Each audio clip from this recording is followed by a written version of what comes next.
Can a $350 robot keep your pool just as clean as one that costs $2,300? Today, I've got 11 new robotic pool cleaners from companies like Dolphin, Aiper, Beatbot, Wybot, Seauto, and more, and I'm going to test their pool coverage, debris pickup abilities, fine particle filtering, ease of use, and warranty support to help you get the best robot for your money. And as always, there are no sponsored reviews on this channel.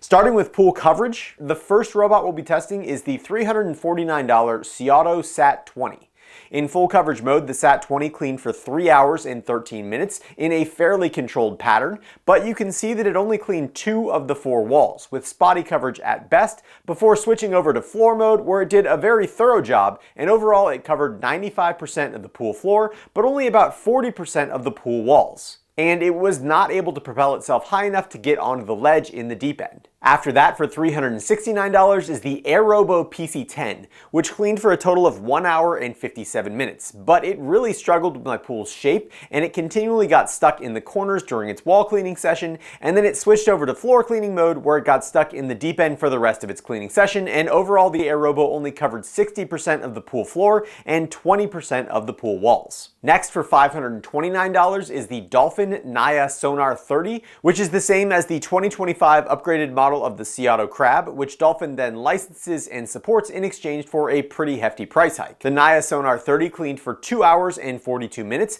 and while the coverage map looks pretty good, the Naya actually never cleaned the closest wall before switching over to floor mode, where it had excellent coverage, and it ended up with 100% coverage of the pool floor, but only 75% coverage of the pool walls, which was enough to move it into first place so far. After that, for $559 is the first time that the company Poolmate has made a battery-powered robot, and this is the Hydro 3S. And the Hydro 3S had the longest cleaning time yet at 3 hours and 43 minutes, and it was a little bit different in that it had more of a waterline-focused wall cleaning. But it unfortunately got stuck in the first corner, and then it was obviously struggling a little bit with the slope of the pool going down into the deep end, but I think that if it would have just kept at its routine a little bit longer, it would have made it around the entire perimeter of the pool. However, it didn't have the battery power for that, and it ended up with 90% coverage of the pool floor, but only about 50% coverage of the pool walls. Next was my overall pick from last year's video, the $669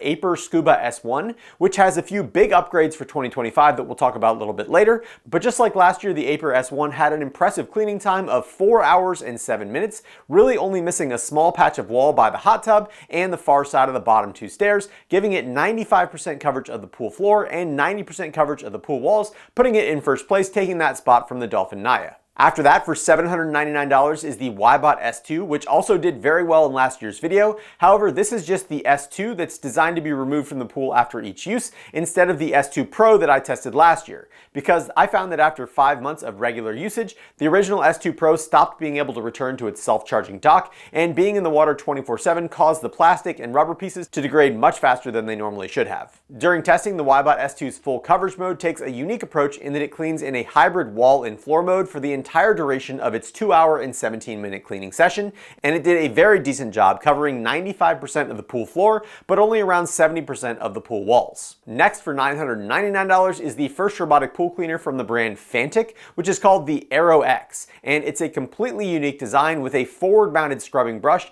and a tethered floating communication antenna that allows you to control it via a remote for manual cleaning. However, in its automatic cleaning mode, the Aero X cleaned for just 47 minutes, and it looked like it was doing a lot of smart path planning, but it ended up only covering the back wall and the bottom of the ledge before switching over to floor mode, where it separated the pool into 2 sections to clean, but still missed a few areas, for a total of 90% coverage of the pool floor, but only 45% coverage of the pool walls. After that, for $1,099 is the Beatbot AquaSense 2, which I had heard got some significant upgrades from the original AquaSense that struggled in my testing last year. But unfortunately, the AquaSense 2 had basically the exact same issue, where it meticulously mapped the shape of my pool, but then continually missed the exact same areas in its 2 hour and 48-minute cleaning session. And despite all that mapping, it only managed 85% coverage of the pool floor and 85% coverage of the pool walls, which was still enough to put it in third place so far. Next, also for $1,099 is Dream's first attempt at a robotic pool cleaner, the Z1 Pro. And like the Beatbot, the Dream meticulously mapped the pool floor, but still missed a large section in the deep end before switching to wall mode,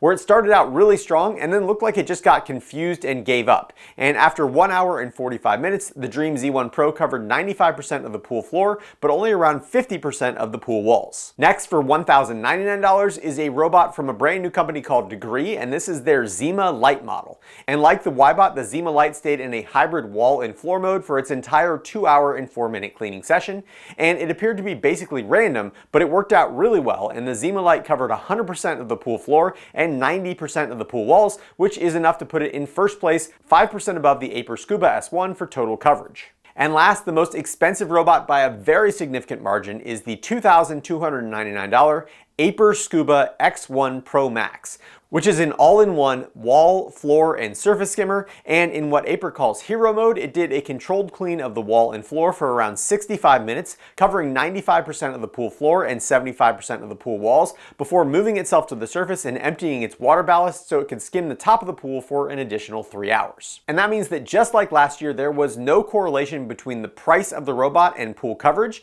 and the two robots with the best overall coverage, the Degree Zima Lite and the Aiper Scuba S1, used a more random approach to cleaning rather than a mapped approach like the Dream, Beatbot, and Aiper X1 Pro Max. But one of the things that I definitely know is that just climbing a wall or driving over an area of the pool doesn't mean that it will get sufficiently cleaned. So next I tested the cleaning performance of each robot for wall cleaning, and then separately for both loose leaves and sticks, and sand and small pebbles. Starting out with wall cleaning, I smeared a mixture of food coloring and almond flour on the wall, and I measured how effectively each robot could clean above the waterline. And the worst performer was the Seauto Sat20, which is very surprising since wall cleaning has always been a strength of the Seauto robots. But the Sat20 only managed to clean about half an inch above the waterline. And the second worst performer was the Aiper X1 Pro Max, which could also only clean about half an inch above the waterline, probably due to its huge overall size. The Wybot S2, Aiper Scuba S1, and Poolmate Hydro 3S were all able to clean about 1 inch above the waterline. The Beatbot AquaSense 2 and Degree Zima Lite were able to clean about 1 1/4 inches above the waterline. The Dream Z1 Pro and Dolphin Sonar 30 were able to clean about 1 3/4 inches above the waterline. And the best wall cleaning came from the Fantic Aero X and the Aerobo PC10, which both effectively cleaned about 2 inches above the waterline, which is about the maximum possible given the pool's coping and the circular brushes. Next, looking at leaves and neutrally buoyant debris, I grouped the robots into 4 different categories for below average, average, above average, and outstanding. And the Seauto Sat20 and the Degree Zima Lite fell into that below average group because the Seauto Sat20 drives in both directions, but it can only pick up debris from a single side, so it ends up pushing the leaves out of the way and then pulling them in from the back, which wasn't particularly effective. And the Degree Zima Lite just seemed like it almost had no suction, and it left the leaves and debris on the ground after passing directly over them. In the average group, the Aerobo PC10, Dolphin Sonar 30, Aiper Scuba S1, and Fantic Aero X all had the same issue where they could effectively pick up leaves, but as they passed by, they would stir up surrounding leaves, sending them into the water column where they ultimately won't be cleaned up. The Beatbot AquaSense also struggled because it continually switched its suction motors on and off while it was navigating, preventing it from picking up any leaves as it passed over them while mapping. And the Dream was mostly fine, but it seemed to have much less suction than the rest of the robots, resulting in the leaves being pushed out from the sides. Both the Poolmate Hydro 3S and Wybot S2 had above average leaf pickup, with the Wybot not only avoiding stirring up the leaves, but also pulling in leaves through the front and back and even the sides of the unit. And the Poolmate Hydro 3S left a completely clean path behind it with 0 leaves sent up into the water column. But the best performance came from the Aiper X1 Pro Max, whose high suction and very controlled movements let it easily vacuum up not only the leaves that were on the ground, but it also pulled in any leaves that started to float as it passed by. For heavier, more dense debris like sand, silt, and small rocks, the worst performer by far was the Degree Zima Lite, which passed directly over the sand pile multiple times without picking up any of it, and the Beatbot had a similarly bad performance, making a direct path over the pile with its suction motors on, but still leaving the vast majority of the sand and silt on the pool floor. The Dolphin Sonar 30 and Aiper Scuba S1 had similarly average performances,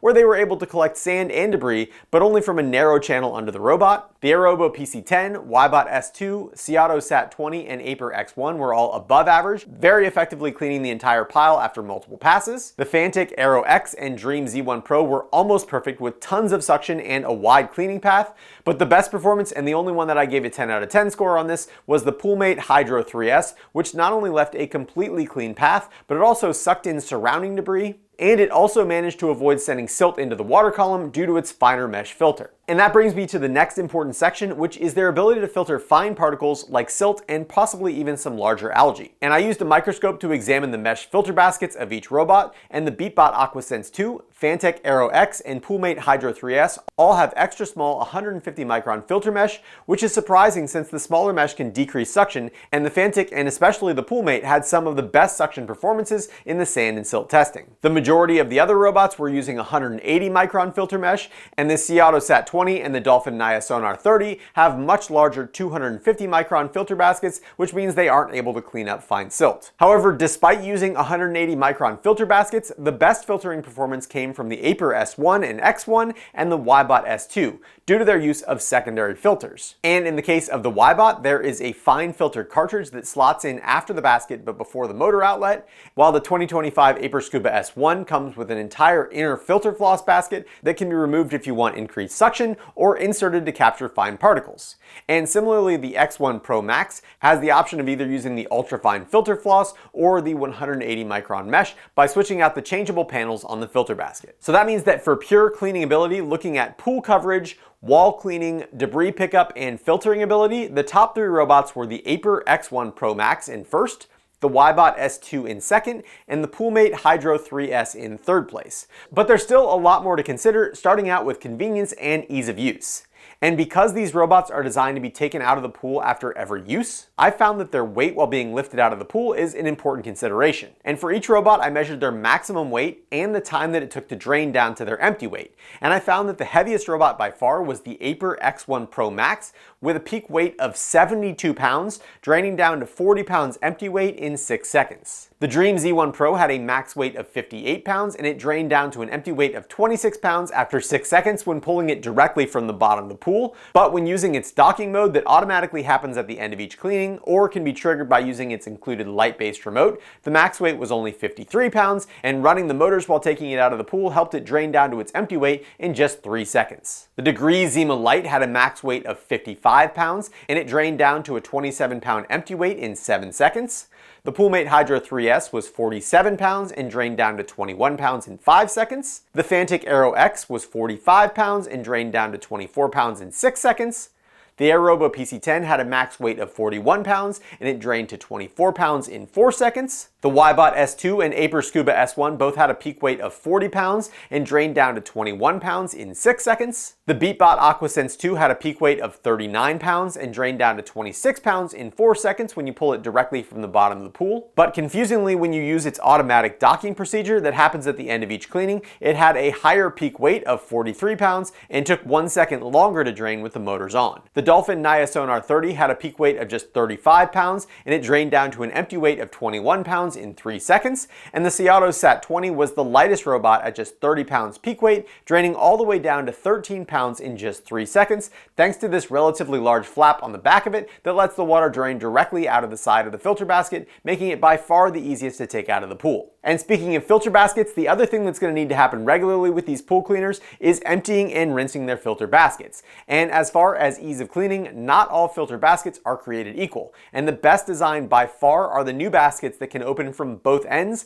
like the Aiper X1 Pro Max, Dream Z1 Pro, and Poolmate Hydro 3S. And having both sides open just makes the cleaning process so much easier and faster. Open top designs like the Beatbot AquaSense 2 are also fairly easy to clean, but for some reason it did feel harder to clear the debris out of the fine mesh on the Beatbot AquaSense's filter basket. And the rest of the baskets were more or less the same in terms of cleaning and just require a little bit more time, tilting, and sprayer work, and you're pretty much always going to get a little wet. And one last thing in terms of ease of use, the Beatbot AquaSense 2 and Aiper X1 Pro Max both have charging stands, so you don't have to mess with plugs and sealed charging ports. And the Dream Z1 Pro has a magnetic charging contact that's also very easy to use. While with the rest of the robots, you've got sealed charging ports that need to be opened and dried before plugging in to prevent any corrosion. And last, by far the most common comments on my previous pool vacuum videos are about tech support and warranty replacement for each pool cleaning company. And specifically for pool robots that are constantly exposed to harsh conditions like direct sunlight and chlorinated water, I think that warranty and support are very valid concerns. So first, here are all the listed warranty periods, where you can see that the least expensive Seauto and Aerobo cleaners only have a 1-year warranty,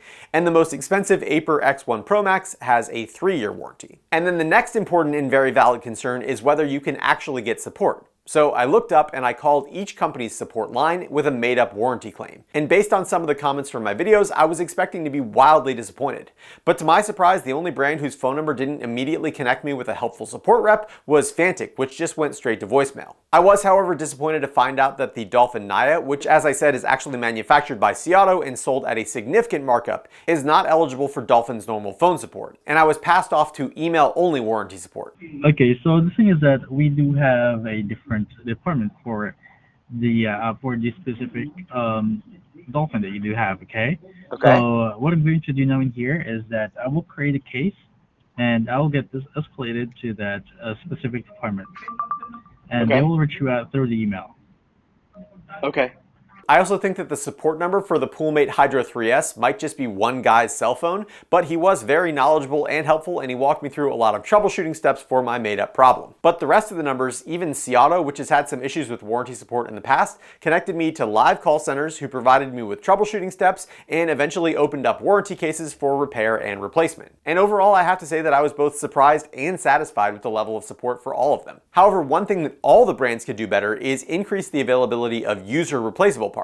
And of all the robots in this video, the only one that I could easily find replacement parts for was the Poolmate Hydro 3S, and even then all I could find was a filter basket. And that's especially disappointing for the Wybot S2, since I've found that the secondary filter mesh breaks down after only a couple months and would require frequent replacement. But you can't buy the replacements anywhere, which to me is a huge oversight. So then, all things considered, what are the best pool cleaning robots for 2025? The Aiper Scuba S1 was my top pick in 2024, and in 2025 it had the same great cleaning coverage, good warranty support, and low overall weight when removing it from the pool. And the addition to that fine filter floss basket just makes it an even better cleaner for desert environments that are dealing with a lot of silt. I think that the 2025 model is reasonably priced at $630, and if you don't need that fine filter basket, you can still get the 2024 model for $499, which is an even better deal. At $559, the Poolmate Hydro 3S was also a surprisingly good cleaner with a 150 micron fine filter basket that opens up at both ends for cleaning and extremely good suction. And the only reason that it didn't take the top spot away from the Aiper S1 was that it struggled a bit with the sloped floor of my pool, which caused it to have lower than average wall coverage.